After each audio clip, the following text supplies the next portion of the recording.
Calvinism. One of the main things that inspired me to start this channel was the open dishonesty of the critics of Calvinism. One of our leading critics, Dr. Leighton, makes a habit of intentionally misrepresenting RC Sproul because he can no longer defend himself. This most recent example happened only 3 days ago. But notice what RC Sproul is saying here. He's saying if some of humanity is elect, then others are not elect. So the doctrine of election also goes side by side with the doctrine of reprobation.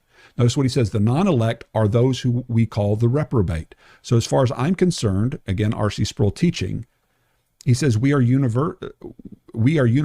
There are no way to avoid the idea of double aspects. Unless you're a universalist, you have to have double predestination. You have to have election and reprobation. And of course, predestination is double. There is election and reprobation. We cannot avoid the fact with any kind of textual gymnastic or mental gymnastics is what he calls it. However, once we affirm double predestination, we have to ask what kind of double predestination we affirm. And then that's when he gets into the back and forth. Sounds pretty good, right?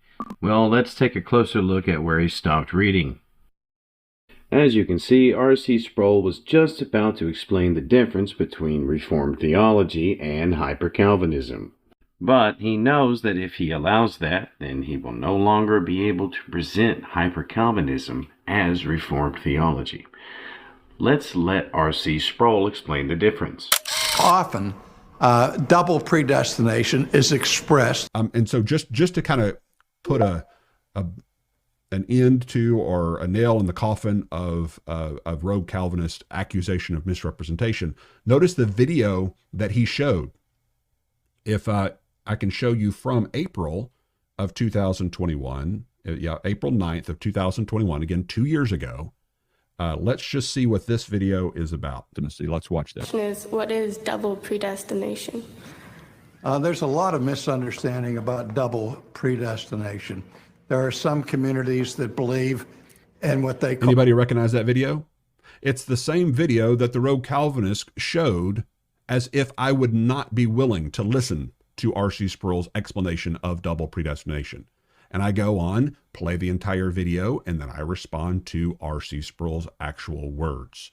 And so once again, rogue Calvinist has been demonstrated to be wrong in his accusation of me misrepresenting Calvinist, because he never showed anything that I actually said that misrepresented what R.C. Sproul or any other Calvinist went on to say.